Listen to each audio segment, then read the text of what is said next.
Hi my dear students, welcome to English class. Dear students, now we're going to discuss about the part 2 of the lesson, The Dear Departed. And before getting into the lesson, we'd like to discuss with you a brief review of what we have discussed in the previous video.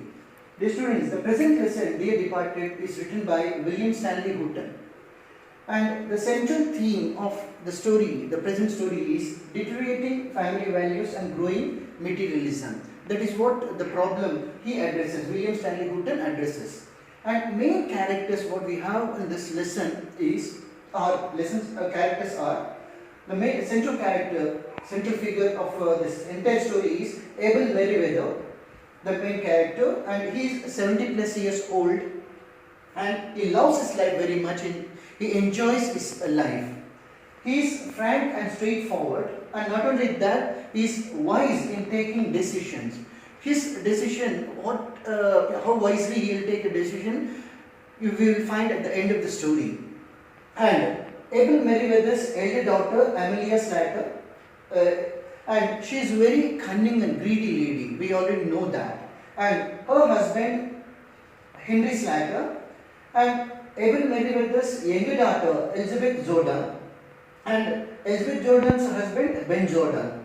And for Amelia Slater and Henry Slater have a daughter, Victoria Slater. And in the entire story, we will find only two positive characters, and that is Abel Merriweather, the elderly person, and the younger one, Victoria Slater, granddaughter of Abel Merriweather. Students, I already said in the previous video that the main theme of this lesson is using things and loving people should be the main motto of our life. But unfortunately what it is going on is other way around. And I shared a quote about a quote to explain to you, and I'd like to repeat the quote in this video too, so that we'll have a clarity of the topic. People were created to be loved, things were created to be used. People were created to be loved, things were created to be used. The reason the world is in chaos right now is because things are being loved and people are being used. That is what we will find in the lesson 2.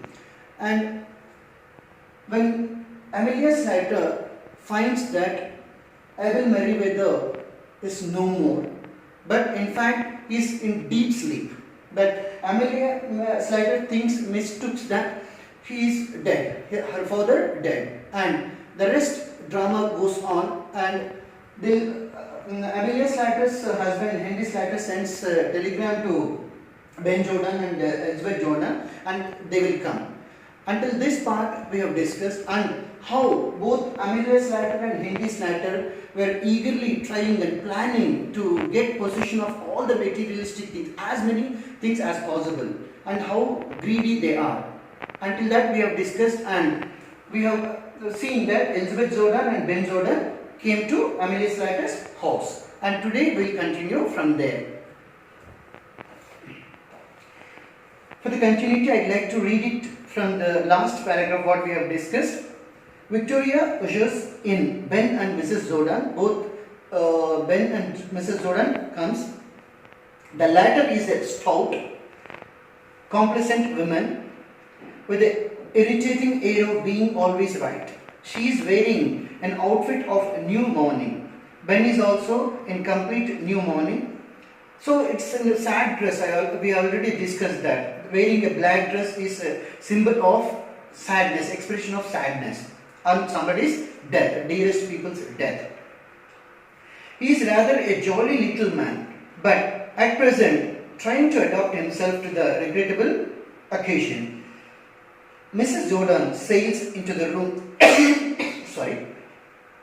Mrs. Jordan sails into the room and solemnly goes straight to Mrs. Slater and kisses her.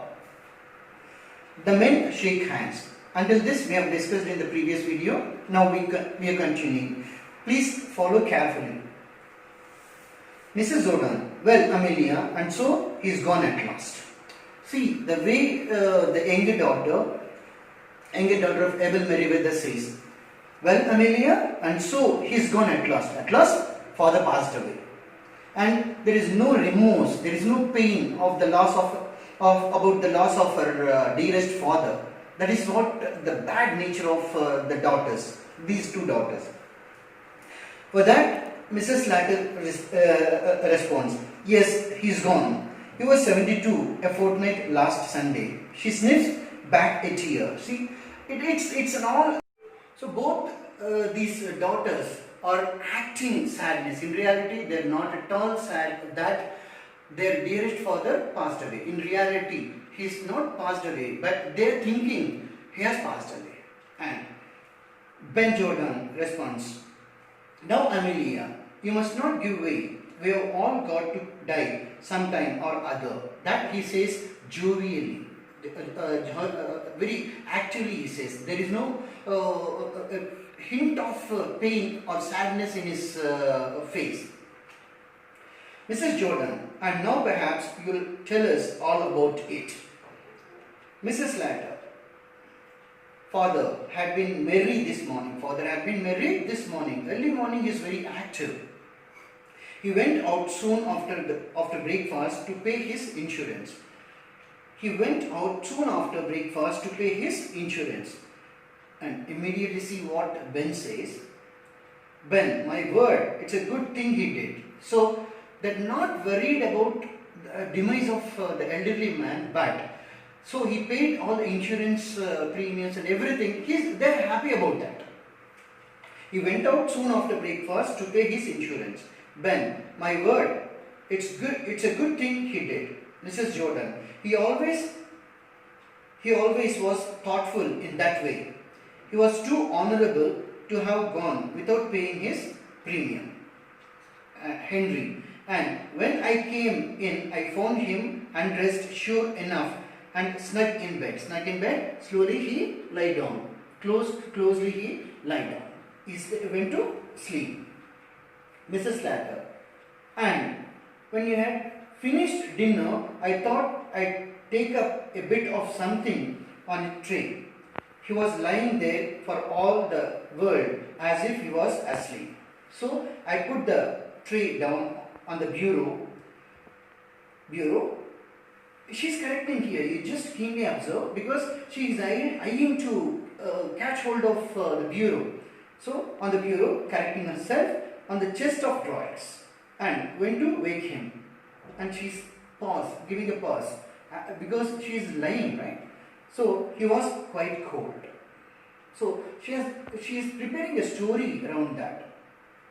Now a pause. They wipe their eyes and sniff back tears.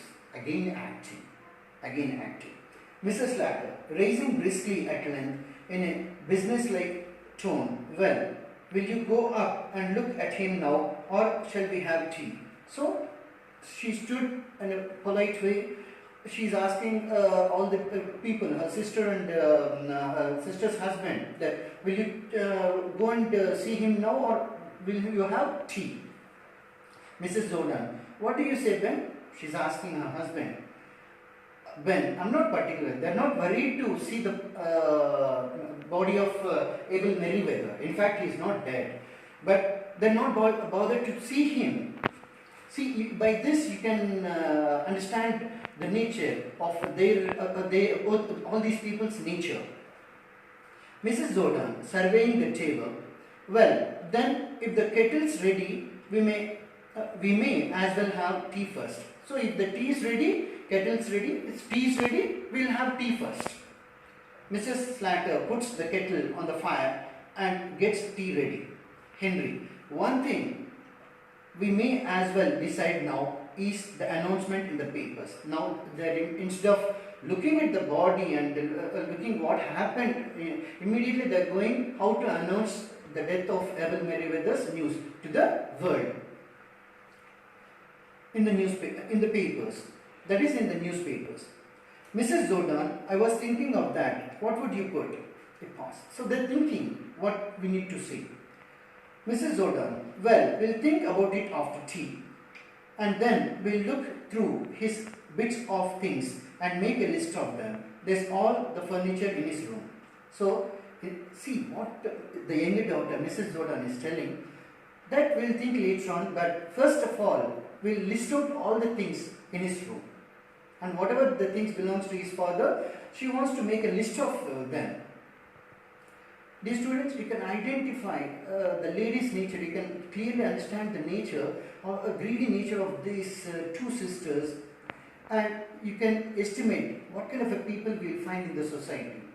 That is the main theme. That is the beauty of William Stanley Houghton. He makes through these dialogues, he will reveal the characters, nature of the characters. That is the beauty of his writing style. Let's back into the lesson. Henry, there is no jewelry or valuable of that sort. So nothing valuable is there. He is clearly saying that. Mrs. Jordan, except his gold watch. So already they are eyeing on the valuable things. Except his gold watch, he promised that to our Jimmy. Jimmy is young son of Mrs. Jordan. See, Elizabeth Jordan and Ben Jordan have a son, Jimmy. Mrs. Slater, promised you Jimmy? You promised you Jimmy? I never heard about that. Immediately you can see both the sisters are trying to possess gold watch. And how meaningfully they are planning, that you need to focus, friends. Mrs. Slater, well, amazed, I don't know. So both are planning. Ben, anyhow, there's his insurance money. Have you got the receipt for the premium he paid this morning? Mrs. Slater, I have not seen it. So they are not bothered about his body. So whatever the receipt, what he said, insurance premium he paid for, the receipts are there or not, the documents are correctly or they are not, they want to know. I have not seen it. Victoria jumps up from the sofa and comes behind the table. Victoria, mother, I don't think Grandpa went to pay his insurance this morning. So suddenly she is diverting the topic. I don't think Grandpa went to pay his insurance this morning. Mrs. Slater, he went out. Victoria, yes, but he didn't go into the town. He met old Mrs. Tattershaw down the street and they went off past St. Philip's Church. So he met somebody and they went to church. That is what the message Victoria Slater gave.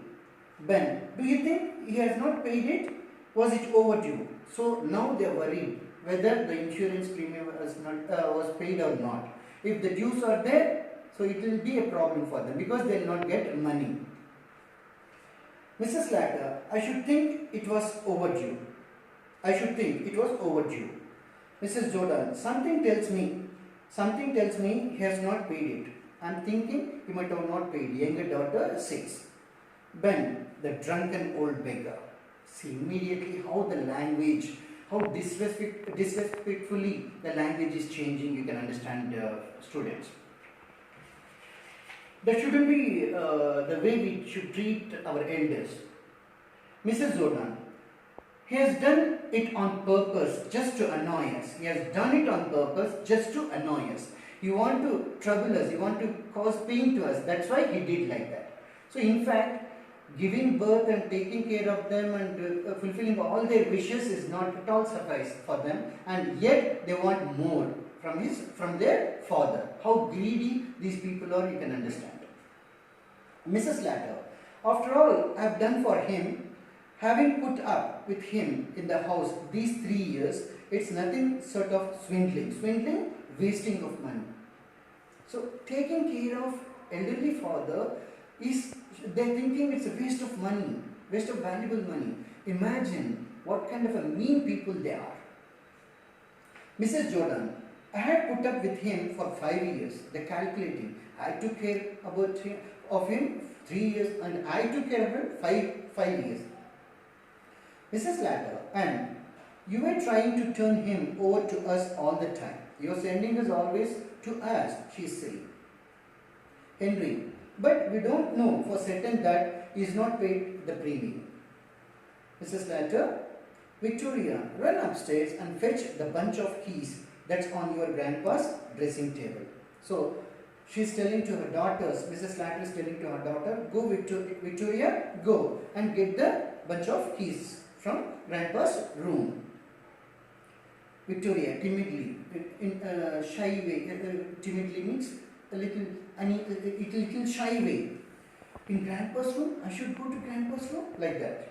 Mrs. Latter, yes. Victoria, I don't like to. So, because all these elder people are thinking, discussing that grandfather is dead. And being a small girl, she is hesitant to get into grandfather's room. Mrs. Latter, don't talk to silly. Don't talk to silly. There's no one who can hurt you. Victoria goes out reluctantly, hesitatingly, without any interest, unwillingly, she gets into grandfather's room. We'll see if he's locked the receipt up in the bureau. We'll check whether in the bureau, the table, he locked the receipt. Ben, in where? In this thing, he raises and examines it. So he checks whether the receipts are there or not. Mrs. Jordan also raising. Where do you pick that up, Amelia? It's new since last I was here. So they're checking that very closely. Mrs. Latt, oh, Henry picked it up one day. So she's diverting the topic and as if they own the thing. Victoria returns very scared. Now the story is going to take a turn, children, very beautiful turn for us. And Victoria returns very scared. She closes the door after her. Victoria, mother, she's something she wants to say. Mother, Mrs. Latter, what is it, child? Victoria, grandpa is getting up. So it was a completely shocking news for them. Grandpa is getting up. It's a shock for them. Ben, what? Mrs. Latter, what do you say? What are you saying? What do you mean by grandpa getting up? Because already they are thinking that he is dead. What do you say? Victoria, grandpa's getting up. Mrs. Jordan, the child is crazy. She gone mad. How come a dead person can get up? She's thinking. Mrs. Latter, don't talk so silly. Don't you know your grandpa's dead? Victoria, no, he's getting up. I saw him. So something is very funny thing is going to change, my dear friends. They are transfixed with amazement. Victoria clings to Mrs. Latter. She holds Mrs. Latter. Yes, grandpa is getting up. She's telling that. And all are amazed, shocked. What's going on? Ben suddenly, listen. They look at the door. A slight chuckling is heard from upstairs. The door opens, revealing an old man clad in a faded but gay dressing gown. He is in his stocking feet. Although over 70, he is vigorous. Although he is 70, he is very vigorous and well colored. His bright, malicious eyes twinkle under his heavy reddish grey eyebrows. He is 70 plus, but he is very energetic, He is obviously either the old man, Abel Merriweather, or else his ghost. What it is, we will see in the next video. And everything from the next video, the complete story will take a U-turn and you will enjoy it very much. Until then, keep reading, studying and work on your dreams. This is Durga Arabunta signing off.